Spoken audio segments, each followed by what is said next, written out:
नमस्कार, आप देख रहे हैं न्यूज स्टेट का डिजिटल प्लेटफॉर्म और आपके साथ मैं हूं प्रीति भारद्वाज। हम बात करने वाले हैं बिहार विधानसभा चुनाव को लेकर। जी हां, आप सभी को पता है कि बिहार विधानसभा चुनाव के लिए तारीखों का ऐलान हो चुका है। 2 चरणों में चुनाव होंगे और फिर उसके बाद मतगणना की जाएगी। 6 और 11 नवंबर को चुनाव होने वाले हैं। 2 चरणों में चुनाव होने वाले हैं और उसके बाद 14 नवंबर को नतीजे सामने आएंगे।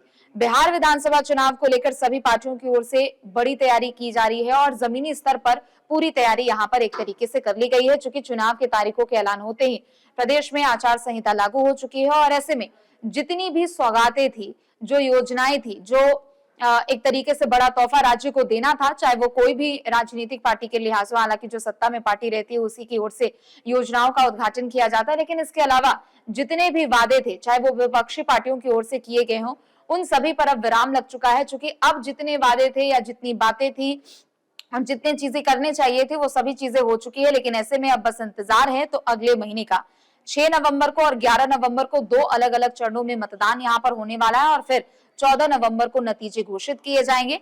चुनाव का यानी मतदान करने की जो प्रक्रिया होगी, जो समय होगा, वो वही रहने वाला है। इसके अलावा बूथ लेवल पर भी एक बड़ी तैयारी की गई है। लेकिन बिहार विधानसभा चुनाव, पूरे देश की नजरें उत्तर प्रदेश और बिहार की राजनीति पर टिकी हुई होती हैं। बिहार के परिप्रेक्ष्य में बात करें तो यहाँ पर अगले पल क्या हो जाए, इसके बारे में कोई अंदाजा नहीं लगाया जा सकता है। राजनीति के लिए विशेष तौर पर ऐसा कहा जाता है कि राजनीति में सब कुछ जायज है और राजनीति में अगर कुछ भी होता है तो उसके कई मतलब और मायने निकाले जा सकते हैं। चूंकि इस बार सिर्फ एनडीए और महागठबंधन की सहयोगी पार्टियां ही इस बार चुनाव में नहीं है, बल्कि इसके अलावा चाहे वो जनसुराज पार्टी की हम बात कर ले, दूसरी तरफ एआईएमआईएम की बात कर ले, हालांकि पिछला विधानसभा चुनाव भी उन लोगों ने लड़ा था, लेकिन जनसुराज इस बार पहली बार चुनाव लड़ रहा है। जनसुराज पार्टी के बारे में बात की जाए तो इनके संस्थापक है प्रशांत किशोर, जो कि अच्छे खासे राजनीतिज्ञ माने जाते हैं।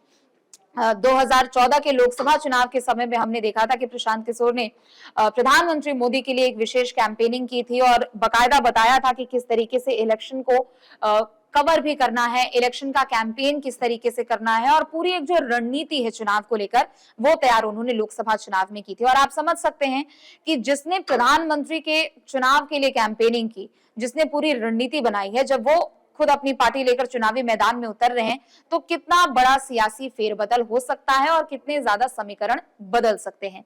और देखिए, बिहार के लिए कहा जाता है कि बिहार में अगर पत्ता भी हिलता है तो उसके पीछे भी कोई एक राजनीति होती है।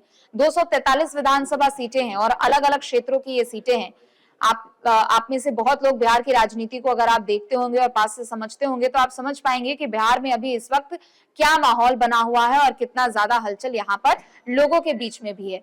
दरअसल जैसे ही चुनाव की तारीखों का ऐलान हुआ, आदर्श आचार संहिता लग गई है और उसके बाद जो भी प्रचार प्रसार है योजनाओं के जरिए उस पर रोक लग चुकी है। लेकिन अब ऐसे में अब बारी है तो अब उन लोगों की बारी है जो कि चुनावी मैदान में नजर आएंगे, चाहे वो किसी भी पार्टी से हैं। महागठबंधन की बात करें, आरजेडी है, कांग्रेस है, वीआईपी है, ये तमाम अलग अलग पार्टियां हैं जो कि महागठबंधन के तहत आ रही है। बीजेपी की बात करें, एनडीए की बात करें तो बीजेपी, जेडीयू, एलजेपीआर, हम, ये तमाम पार्टियां हैं जो कि एक साथ चुनाव लड़ रही हैं।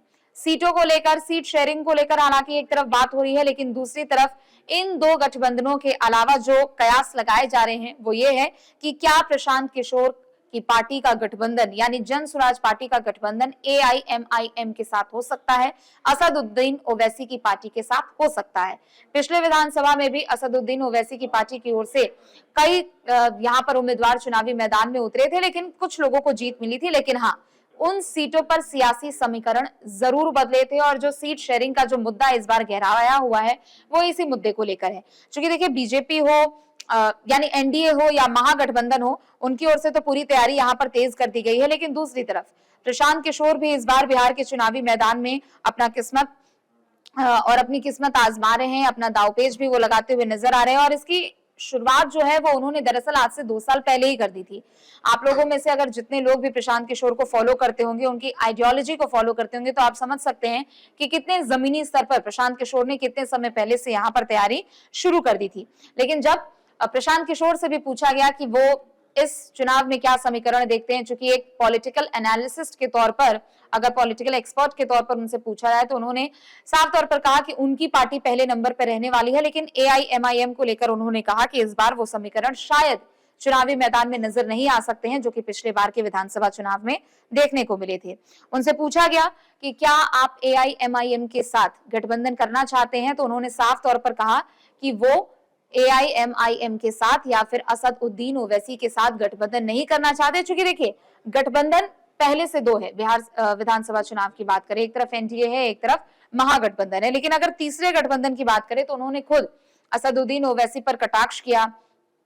उन्होंने टारगेटेड पॉलिटिक्स करने का आरोप भी उन पर लगाया। इसके अलावा कई अलग अलग मुद्दों को लेकर भी उन्होंने कटाक्ष किया और उन्होंने कहा कि जो जन स्वराज पार्टी है उनकी आइडियोलॉजी अलग है, उनकी विचारधारा अलग है और वो अलग तरीके की राजनीति करना चाहते हैं और वो राजनीति नहीं करना चाहते हैं, बल्कि वो बिहार का विकास करना चाहते हैं। और उन्होंने कहा कि जन स्वराज पार्टी की जो विचारधारा है वो असदुद्दीन पार्टी ओवैसी की पार्टी से वो विचारधारा मेल नहीं खाती है। नतीजन उनसे गठबंधन फिलहाल एक तरीके से असंभव है। हालांकि भविष्य में क्या परिप्रेक्ष्य होगा, भविष्य में कैसी परिस्थितियां देखने को मिलती है, वो बात की बात है।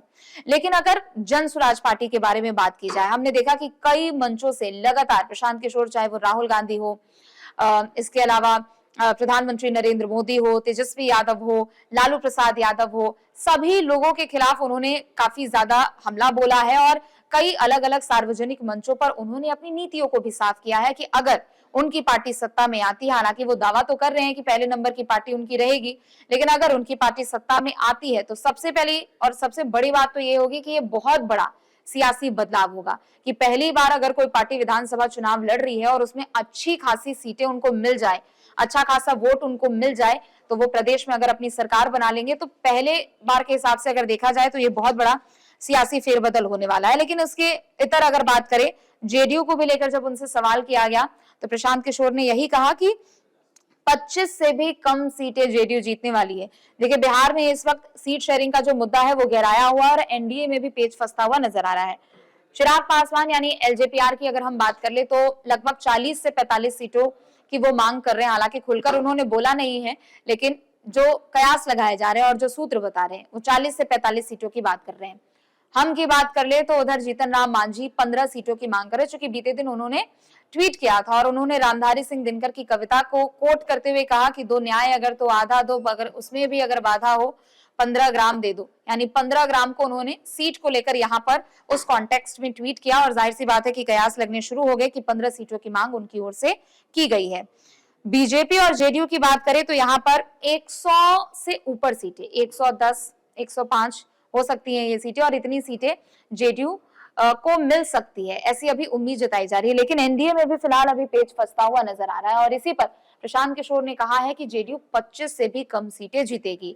और अगर प्रशांत किशोर के दावे सही होते हैं तो निश्चित तौर पर इस बार का जो बिहार में विधानसभा चुनाव होगा और जो नतीजे 14 नवंबर को निकलकर सामने आएंगे वो निश्चित तौर पर काफी ज्यादा बदलाव लेकर आएगा। लेकिन कुल मिलाकर बात यही है और प्रशांत किशोर से जब सवाल किया गया तो उन्होंने यही कहा कि वो अकेले इस चुनावी मैदान में हैं, अपने दम पर चुनाव लड़ रहे हैं, अपने दम पर उनकी पार्टी चुनाव जीतेगी और जितने भी सीटों पर, हालांकि वो सभी सीटों पर कह रहे हैं, और जितनी भी सीटों पर वो अपने उम्मीदवारों को चुनावी मैदान में उतारेंगे सभी पर जन स्वराज पार्टी जीत हासिल करेगी। फिलहाल के लिए बस इतना ही। आप देखते रहे न्यूज स्टेट। नमस्कार। जहाँ भक्ति है हर शब्द में, कथाओं में छुपे हैं दिव्य रहस्य और ज्योतिष देता है जीवन को दिशा। धर्म से जुड़ी हर बातों को जानने के लिए हमारे चैनल स्तुति को सब्सक्राइब करें। चैनल पर जाने के लिए इस लिंक पर क्लिक करें।